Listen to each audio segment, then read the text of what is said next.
Good evening from Los Angeles. I'm Tavis Smiley. Tonight, a rare conversation with one of music's biggest superstars, Prince. The Grammy and Oscar-winning icon has just released a unique 3-CD set and a new website called lotusflower.com. The critically acclaimed project features all new songs, including several from a talented young artist named Bria Valente. We'll get Prince's thoughts tonight on a number of subjects, including the state of the music industry and how the digital age is impacting everything from content to compensation. We're glad you've joined us. A conversation with Prince coming up right now.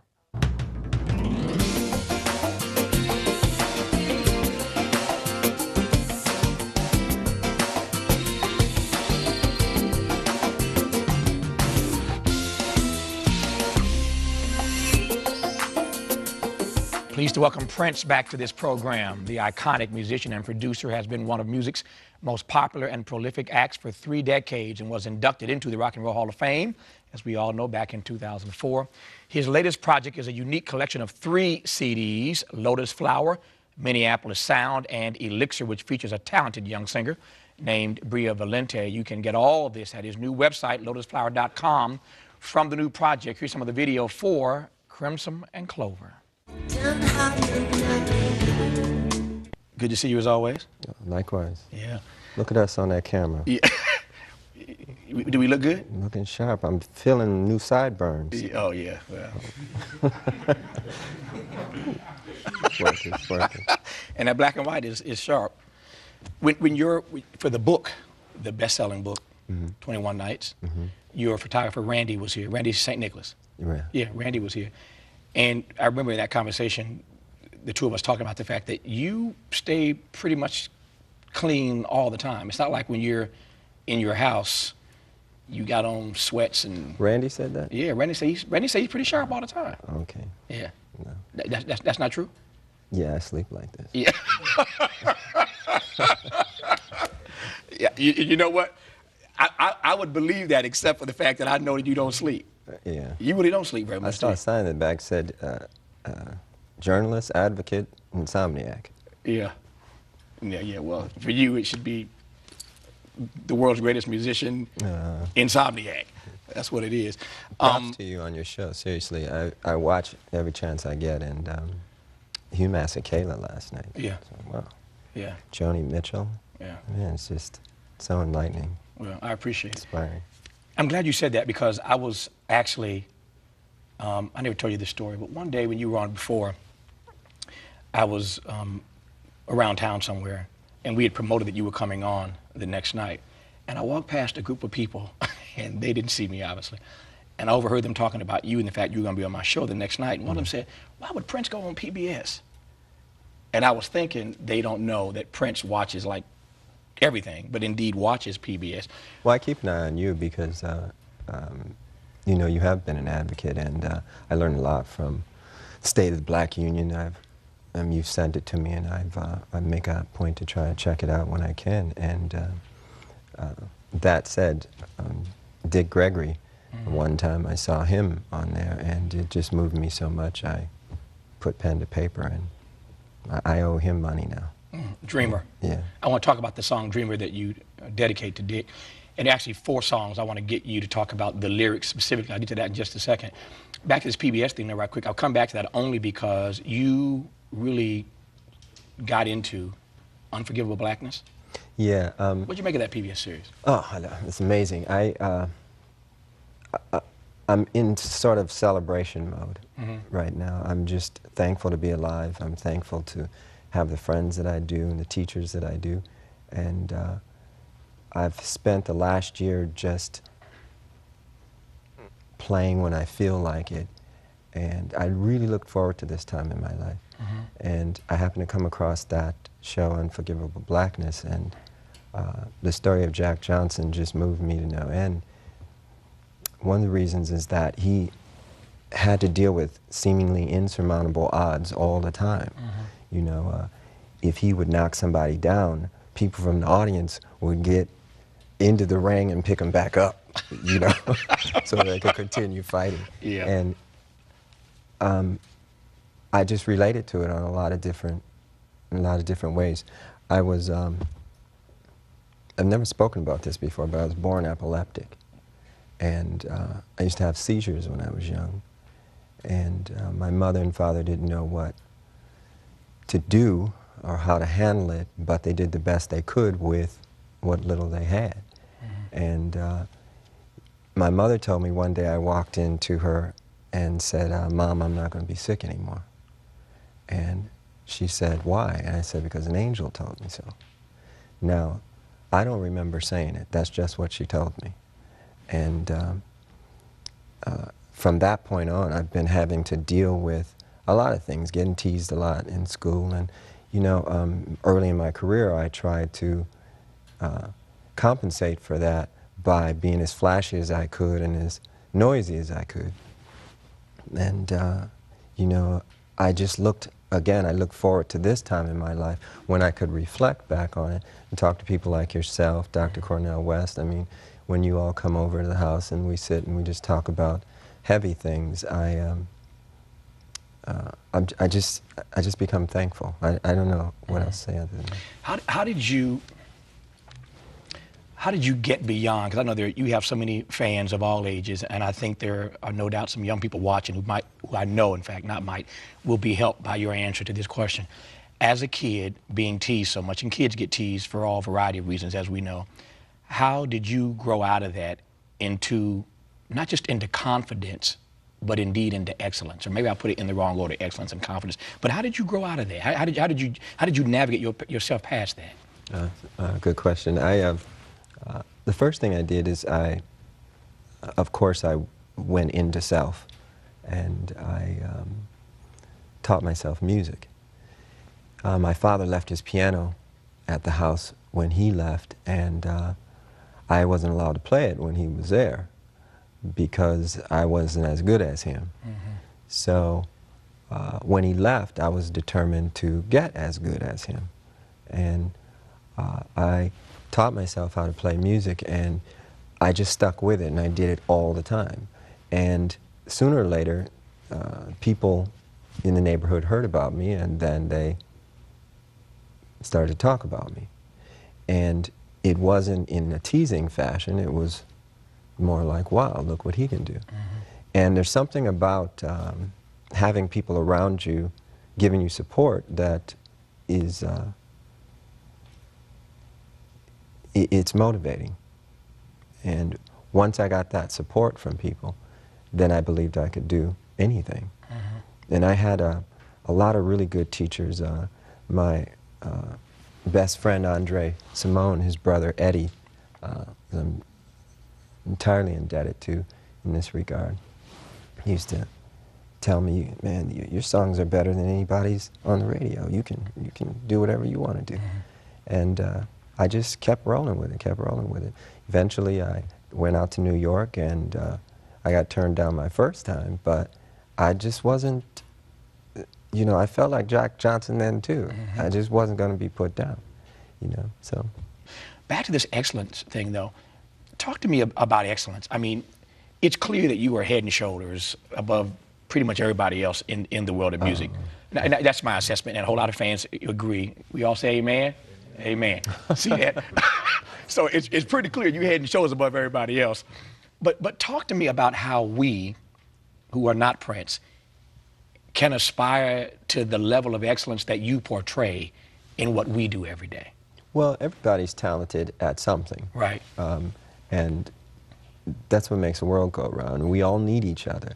And again, it's about good mentoring and good teachers. I had a lot of good people around. The other thing I have to point out, though, is that how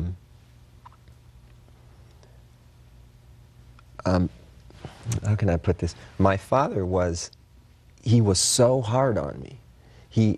I was never good enough. And there was something about that. It was almost like the Army when it came to music. It's like, that's not even close to, he'd say, it's not even close to what I'm doing. And he'd play again. And I could hear it. John Blackwell, my drummer, he's the same way. His father taught him the same way. We learn like that. We learn from being shown. It doesn't come from books and just reading it. We need to be shown, you know. So it's just having really good teachers and a bar that's so high. You know, Tiger Woods, I mean, I mean, we can go on and on and on. You talked a couple times about your father, which you don't do in public, and I appreciate your opening up in that way. Help me understand how, I'm trying to juxtapose, knowing you as I do, everything about you is love. You create love in the space that you occupy. When folk come into your world, they feel the love. Love is in your lyrical content. Your whole life is about a love of humanity. I'm trying to juxtapose how you got to this place of being love when you have this relationship with your father that obviously didn't always exhibit love. You could be a very mean person now. Why not? Well, I have a mean side. Yeah. Yeah. Let me back up there. Yeah. Yeah. I can go there. Yeah. You know, I'm a fighter. I'm very competitive. I think from him being so hard on me, that the one thing I got out of it is I understood that in his harshness, he wanted me to excel. He used to say things like, don't ever get a girl pregnant. Don't ever get married. You know, don't this, don't that. When he'd say these things, I didn't know what to take from it. So I would create my own universe. And my sister's like that. A lot of my friends are like that, the ones that I still have, you know, early musicians and things like that. Creating your own universe is the key to it, I believe, you know, and letting all the people that that you need occupy that universe. To your friends that you referenced a moment ago, how have you chosen, how have you decided to maintain the friendships that you have maintained over the years, and what's your barometer for knowing whether or not those friendships are beneficial? Does that make sense? Yeah. Yeah. You can tell whether they're beneficial if someone's respectful of you. You know, respectful of you when they're not around you. I find that most people are pretty respectful in front of my face. When they're not around me, sometimes you hear them say some pretty hurtful things. And I don't know if they think it won't get back to me, or if I don't care, or if I think I'm above it, or whatever. But I remember them as I remember them. And we were in love then, we should be in love now. It's a hurtful place, the world in and of itself. We don't need to add to it. And we're in a place now where we all need one another. And it's going to get rougher. So I kind of hope that, I hope people, when they hear that, they don't think that I'm going to lash back out at them, because I'm not like that. I've never done that. I've heard a lot of things from a lot of different people, a lot of pretty famous people, a lot of journalists. A lot of my work is judged based upon my personality or my past work as opposed to where we are now. And I don't know, it is hurtful sometimes. How difficult is it to live in a world, into your earlier point, which I take is a brilliant point, the world is already mean enough, we don't have to add to it.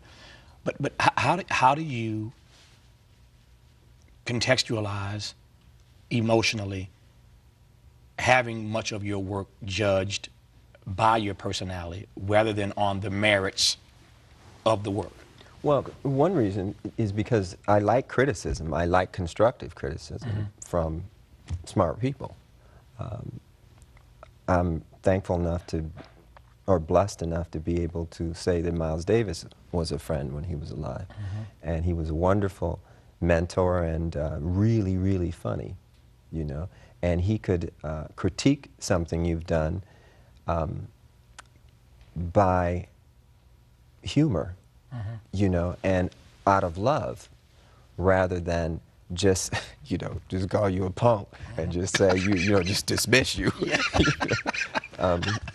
He wasn't like that, you know, because people he cared about, you know, he he tried to help. When people criticize my work and attack my personality, it's doesn't help me. I can't do anything with it.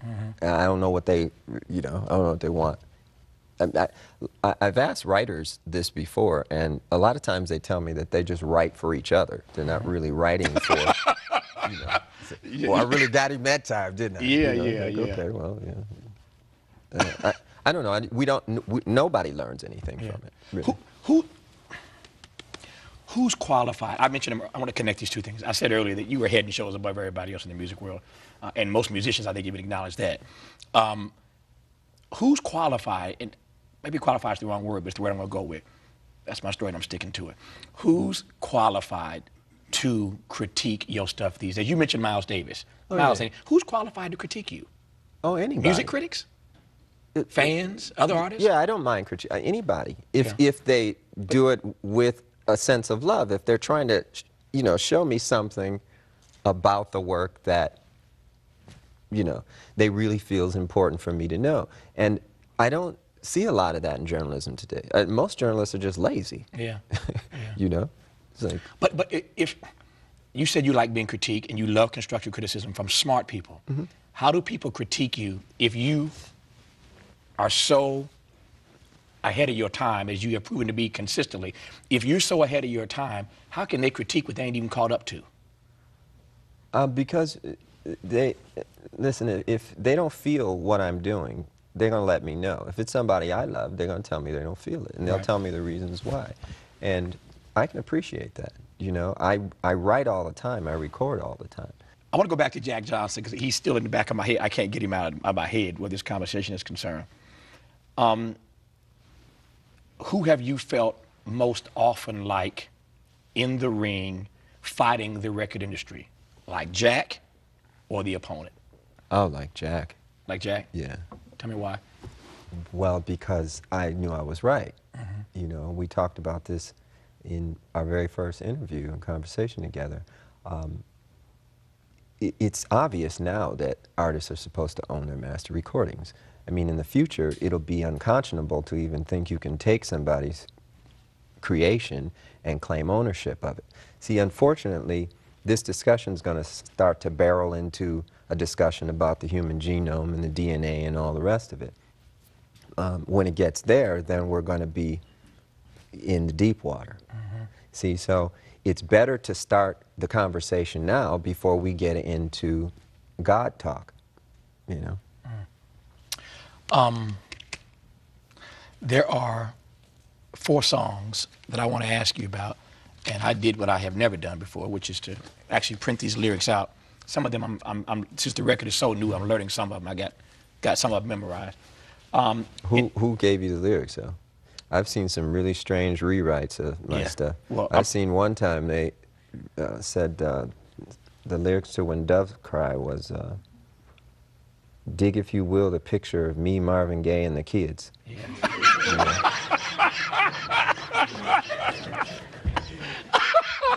Well, you know what? And then there was another one. This person will go unnamed. Yes. She didn't speak the English language too good. Right. She had a really cute daughter, so that's why we was acquaintances. Yeah. But she swore up and down, Little Red Corvette was pay the rent, collect. Yeah. Well, you know what? So you need to let me check that. Yeah. I'm a fast learner, so I'm not going to read none of these on the air. I'm just going to ask you about the songs and about the lyrical content. And for those who don't have the record, you can go to lotusflower.com and get it. And follow along at home, even if you're 2 or 3 days late. You can play this back and follow along. In no particular order, since we mentioned Dreamer first, tell me about Dreamer. Oh, well, when I saw the State of the Black Union, Dick Gregory really moved me and a lot of my friends. I show it to everybody that comes over the house, especially white folks, because they need to hear that, so that they know more about all of us. Because what he said affects all of us. He said something that really hit home about this phenomena of chemtrails. And,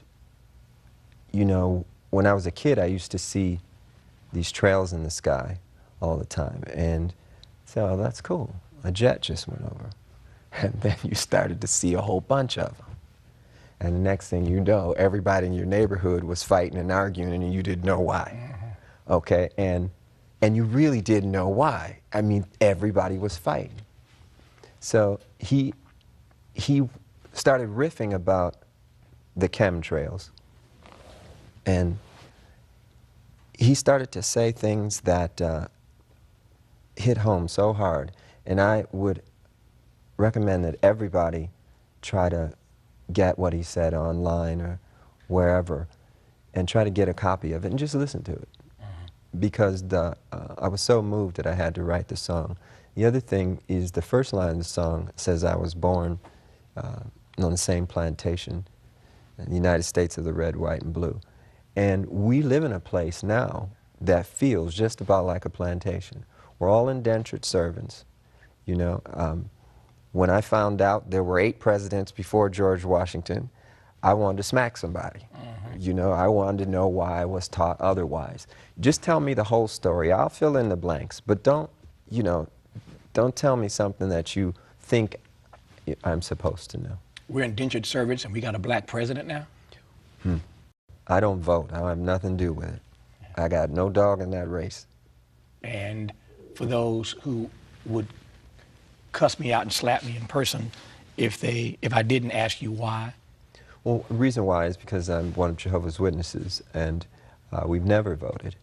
And that's not to say that I don't think Barack Obama, President Obama, is a very smart individual, and he seems like he means well. Prophecy is what we all have to go by now.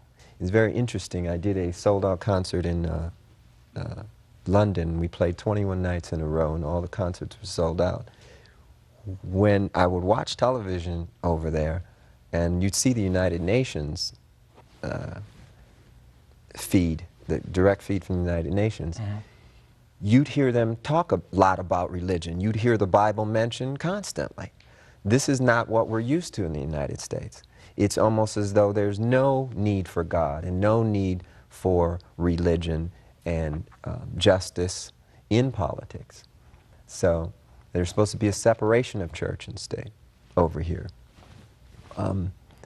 We can't have a separation of state and morality, though. And you know, songs like Dreamer and even Feel Good, it's the same thing. I got good news and bad news. The bad news first, since I like ended on good news. The bad news is I'm out of time for this show. The good news is I think that if I lean on my friendship, I might be able to get Prince to stick around for like another 12 minutes. And if you tune into this program tomorrow night, we can finish our conversation. It's never over, but we'll continue it, talking about these other 3 songs from the new CD, Lotus Flower, at lotusflower.com. You can get, I want to ask you about these other 3 songs tomorrow night, and then this fine artist who he referenced earlier, you can take fine any way you want to take it. This fine artist he referenced earlier in this conversation, Bria Valente. Oh. Yes. Bria will join us tomorrow night as well. So now tomorrow you're night, talking. Yeah, now we're talking. Right. So tomorrow night, part 2 of our conversation with Prince, and Bria Valente with us tomorrow night as well. She's one of the 3 CDs in this new Lotus Flower package of 3 CDs. Prince, thank you for coming on. Thank you. Appreciate it. That's our show for tonight. Catch me on the weekends on PRI, Public Radio International. You can access our radio podcast through our website at pbs.org, and I'll see you back here next time on PBS. Until then, good night from LA. Thanks for watching, and as always, keep the faith. For more information on today's show, visit Tavis Smiley at pbs.org. Hi, I'm Tavis Smiley. Join me next time with part 2 of my exclusive conversation with Prince, plus Prince's latest protege, Bria Valente. That's next time. We'll see you then. Good evening from Los Angeles. I'm Tavis Smiley. First up tonight, part 2 of our exclusive conversation with iconic music superstar Prince. This spring, he's out with a brand new collection of music, a 3-CD set called Lotus Flower. The discs are available at Prince's new website, lotusflower.com. Also tonight, the talented young singer featured on Prince's new project, Bria Valente. The Minneapolis native kicks off Lotus Flower with a terrific CD called Elixir. We're glad you've joined us. Prince and Bria Valente coming up right now.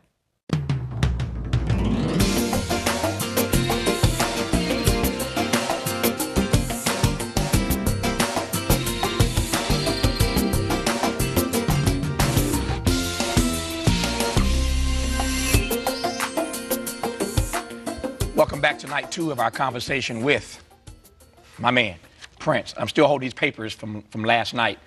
I didn't even change clothes. Then again, neither is Prince, but he looks good all the time anyway. When we last actually, I changed. This is this double of all the same stuff. Tavis is one that didn't change. Yeah, yours is double. You got 2 of those. There you go. Well, you know, if it works for you, it works for me. I changed 2. I got 2 of these. When we left you last night, I had these papers in my hand. We were talking about some of the song lyrics on his new CD, Lotus Flower. You know it's out. 3 CDs in this package: MPLSound, Elixir, and Lotus Flower. So 3 CDs in the package at lotusflower.com if you want to get it. We were talking last night to Prince about some of the lyrics, and we talked about Dreamer. I didn't get to these other 3. Can I ask you about Colonized Mind? Yeah. Yeah. Colonized Mind has to do with the state of the union right now, state of the union for all of us, not just black, not just white, but all of us. Yesterday we spoke a little bit about how I was raised, and my father, he was a very strong individual who demanded a very high standard from me in everything. You said something very interesting, is that I could have turned out a mean person. I do have that side of me, but what I try to do is I, to the best of my ability, funnel it back into the music. Larry Graham is a dear friend of mine. I just want to say what's up to him and Tina and Aaron and Latia. I'll be home shortly. I'm having a lot of fun out here, though, so I just want to say something. Larry has got a volatile side to him, too. He told me a story once. I hope Larry, I got to tell this. I just got to tell it. One time, Larry and Freddie from Sly and the Family Stone are on their way to a gig to open for Jimi Hendrix. Now, right then, I'm shaking, can't wait to hear what's about to go down. On the way to the gig, they pick up some of their amplifiers, and their car is loaded with these amplifiers, right? It's hard to see, but they're driving and they're late trying to get to the gig. They either hit this guy or a guy runs into them, but there's an accident, right? In the middle of the street in New York. Larry jumps out the car, whoops this dude's backside. Yeah. Freddie's with him. You know, they both from Oakland, so you know what time it is, right? I don't even want to see what the other dude looked like. Yeah. Okay. So it's like he got that side to him, right? And I was just taken by that part of the story. But then I asked him, I said, so when you got to the gig, like, what happened? Who won the battle between you and Hendrix? And Larry said, oh, we spanked him. Yeah. I said, wait, you spanked Jimi Hendrix? Yeah. He said, yeah, we spanked him. I said, it's Larry Graham, man. Yeah. You know?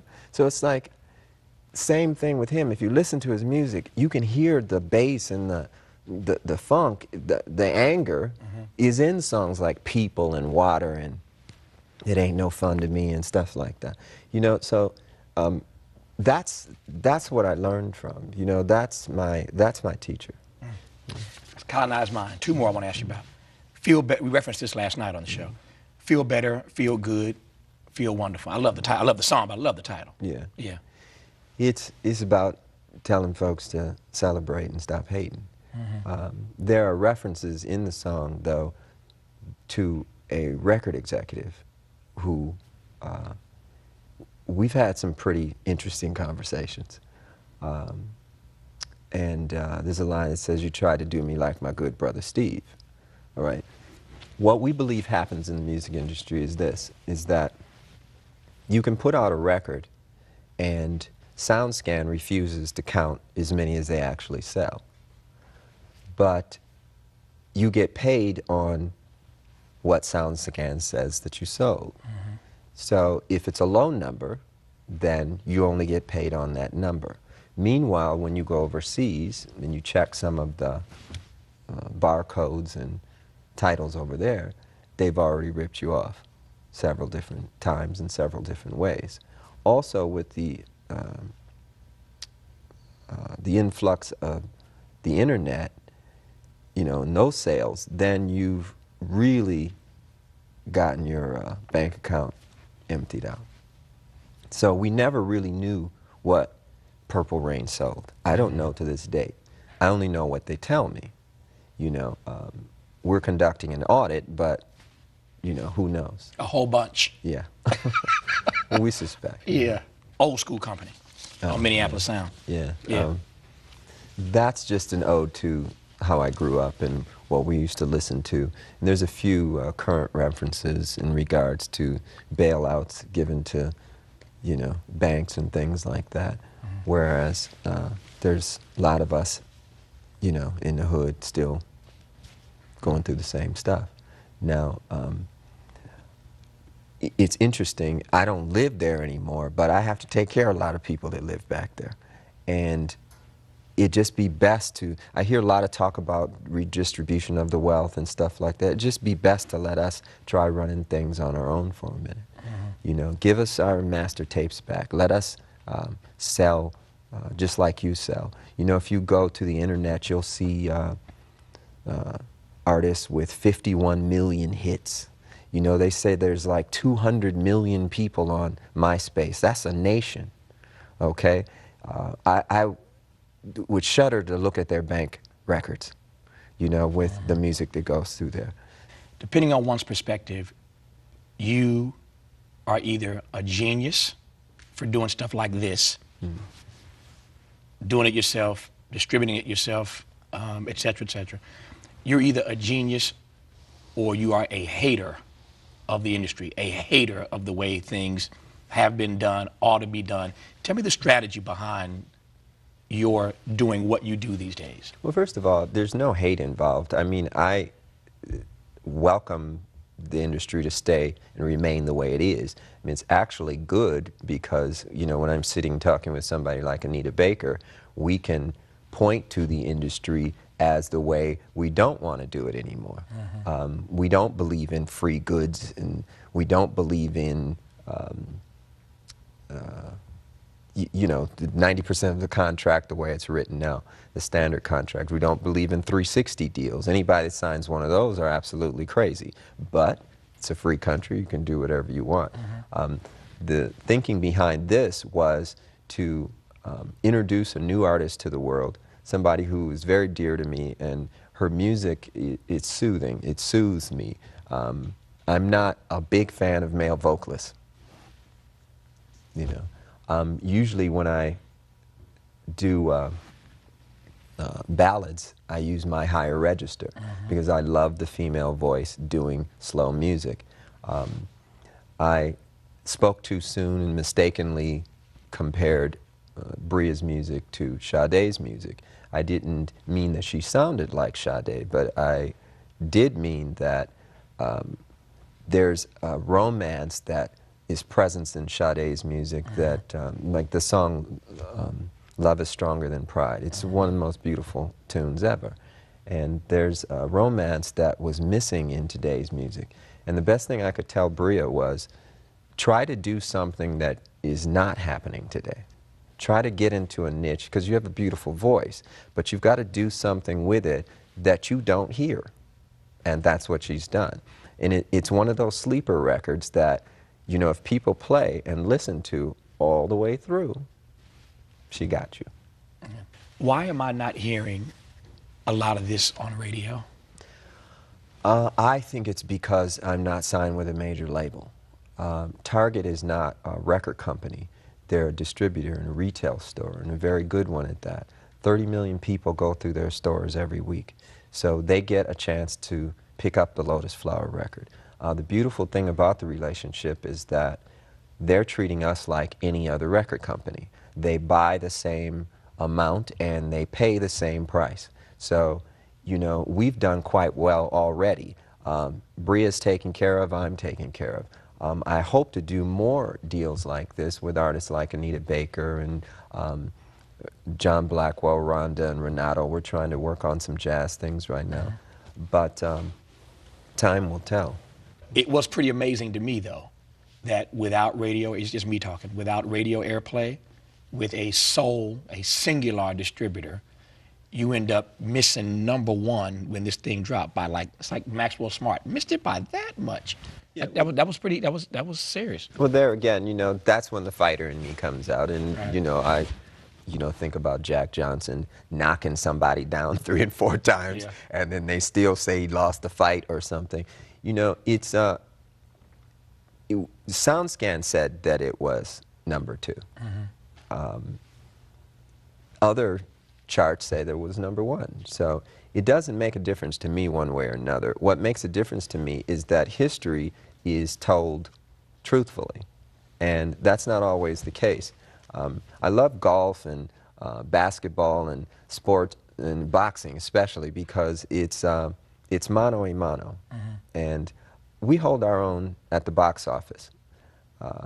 It would be wonderful if it was on the radio. It's shocking that it's not. There's stuff on there, all of MPLSound you could put on the radio tomorrow, but there's some resistance to it.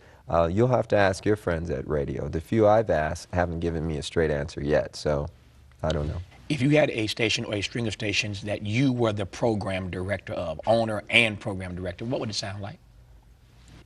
I would just want it to be good music, mm-hmm. and I'd want it to be littered with artists who own their master rights, because without that, they don't own any wealth. They can't put back into their community. There's very few artists that do own their masters right now. When that changes in the future, you'll see more radio stations being purchased. You'll see airwaves changing ownership rapidly.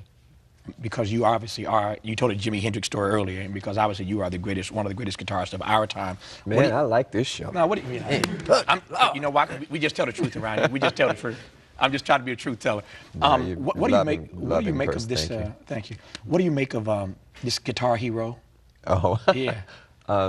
Well, I'm mad at him. I hear it made like $2 billion, mm-hmm. and they came to us and offered us a very small portion of that. But I just think it's more important that kids learn how to actually play the guitar. It's a tough instrument. It's not easy. It took me a long time, and it was frustrating at first. And you just have to stick with it. And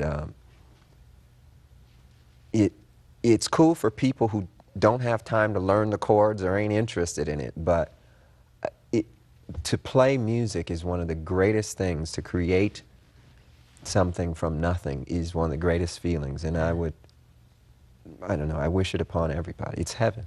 Yeah. She's one of the 3 records, Elixir, by Bria Valente, in this new 3 CD package at lotusflower.com. Tell me how you found her. I'm going to talk to her in just a second, so you're going to give me the lead in here. She says that she met me first, and that's what she told me. I say that I met her first. I will say this, that Morris Hayes is very instrumental. He's my keyboard player. He's very instrumental in us actually coming together. Mm. And once we got together, we clicked. It was pretty easy. And the most interesting thing about her is how rapidly she picked up understanding of Scripture. Because I pretty much talk about that with everybody I know, because it informs my life so much now. The other thing is that she's really funny, and she likes to laugh. And you know, Travis, I love to laugh. So, no, I'm kidding. So. Yeah, he's funny. Yeah.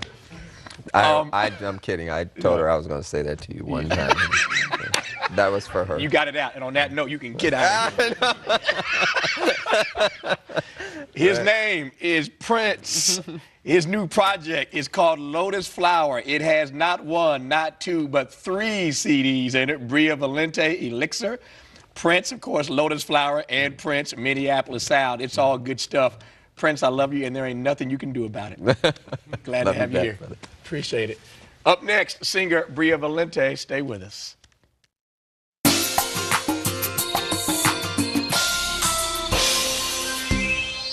Bria Valente is a talented singer featured on one of the 3 new discs from music icon Prince. Elixir is the first CD that kicks off this unique new set, which you can get at Prince's website, lotusflower.com. From the new project, here's some of the video for Every Time.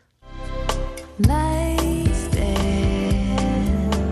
So Bria leans over to me during the clip and says, "We're just trying to make some stellar elevator music." It's a whole lot better than that. Brian, look behind that curtain, make sure Prince is gone. Make sure is he gone? Good. All right, he's gone now. So tell me the truth. How did y'all really meet? He says he met you first. You said you met him. What really happened? Oh, well, I was 17, and I'm from Minneapolis, Minnesota, and I was working with Morris Hayes at the time, and he had brought me over to Paisley Park. And I waited for Morris, and he had met with Prince, and all of a sudden, 10 minutes later, he came down and just sat next to me, and didn't look at me, he just said hello, and I said, hi. So what's your name? And I said, I'm Bria, and he said, nice to meet you. And that was it, and then he was gone, and didn't talk to him since. So that was the first time we met. And then fast forward a few years later, and you got a project together. Yes. I moved out to LA, and in a chance meeting, we ended up getting back together. So that was really cool. And Morris Hayes was, again, the conduit. Yes, the conduit for the collaboration. That's amazing. What's it like to be put there, to be exposed, to be introduced by Prince? It's a privilege and a blessing. And really the situation that we had in the working environment that I was in was like a family, and we all love music. I mean, I grew up with music. My father's a musician, and coming from Minneapolis too, I think there was a really special connection there. And when we all got together, we just combined our talents, and then we made this record that we were all really proud of. And I never ever thought that I'd be working with Prince, to tell you the truth. So I moved away from Minneapolis, and I ended up coming right back home, basically. That's a fascinating story. So it's really interesting how that works. Tell me about your music. Tell me about Bria's music. I wanted a record from front to back that you can just play through, and it just talks about the best qualities of love. And that's what this record really captures. So we did that, and there's a lot of live instrumentation. A few songs are jam sessions that we turned into songs after the fact, and it turned out beautiful. I'm so proud of it. Whenever Prince introduces us to somebody, there's always at least one song, maybe a couple, but always at least one song that we all latch on to because it has that quintessential Prince artist, Prince protege sound. Mikey, one of my camera guys, and I were talking earlier. We think the song that does that on your project is Tonight. Tonight, yeah. Would you agree with us? Yes. Mikey, she agrees.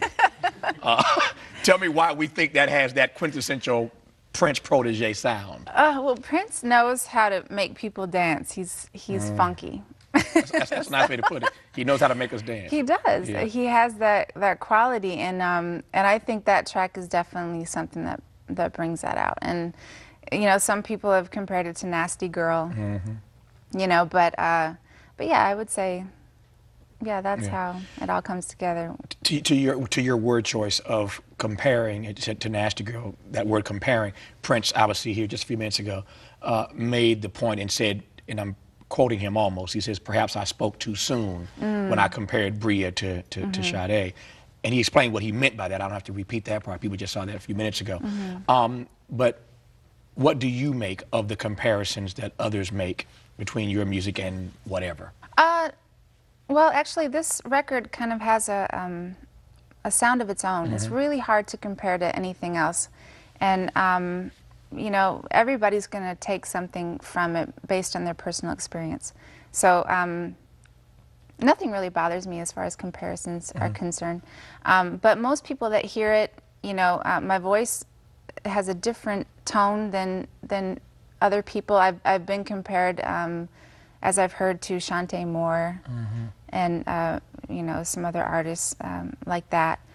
But it really does take on its own energy, and it has its own feeling in it. So tell me about the challenge that Prince gave you to create your own sound, to create your own lane, to do something that's not being done now.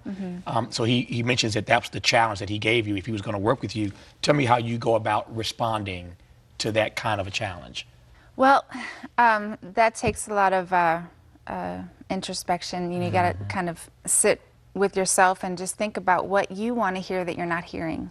You know what I mean? And there's certain things that really touch me in music, and it's when I hear heart and when I hear genuineness and caring and things like that. That's something that really gets me. And music is such a powerful thing. It can capture a moment in your life and bring you back to that spot. So it connects with you on an emotional level, on a spiritual level. And so I really got in touch with myself in that fact of what would I enjoy listening to. And so I tried to write about the things that I would like to hear about. I love the positive message of love and the organic pureness of real music, you know, and I just wanted to capture that. I just wanted to capture something very real that people could listen to and it would touch them. When did you know that music was what, because you've modeled and that's part of your backstory as well, when did you know that music was what you wanted to do, not just something that you enjoyed? I think it was in school when I started doing talent shows. That's kind of when I knew that this was something this is what made me happy. And it really does make you happy when you make something from nothing. That is the biggest rewarding feeling that you can have. And I really enjoyed that. So, you know, doing the talent shows and writing music and learning things from my father, and he played 27 instruments. So he's like Prince. No, I won't But say that. does he also do lead vocals, background vocals, engineering, mixing? Well, you know what? Exactly, that's the key. If you're going to launch a project, Bria knows how to put it out there. We should all be so fortunate to have Prince put us out there as part of a 3-CD set. Her name, Bria Valente, just learn it and get used to saying it because you're going to hear it for years to come. Bria Valente is the name. The CD is called Elixir, part of Prince's new 3-CD set at lotusflower.com. Bria, nice to have you on. Oh, it's a pleasure. First to be time, here. but I hope it's not the last. I hope not to. Nice to see you. All right. That's our show for tonight. Catch me on the weekends on PRI, Public Radio International. You can access our radio podcast through our website at pbs.org, and I'll see you back here next time on PBS. Until then, good night from LA. Thanks for watching, and as always, keep the faith.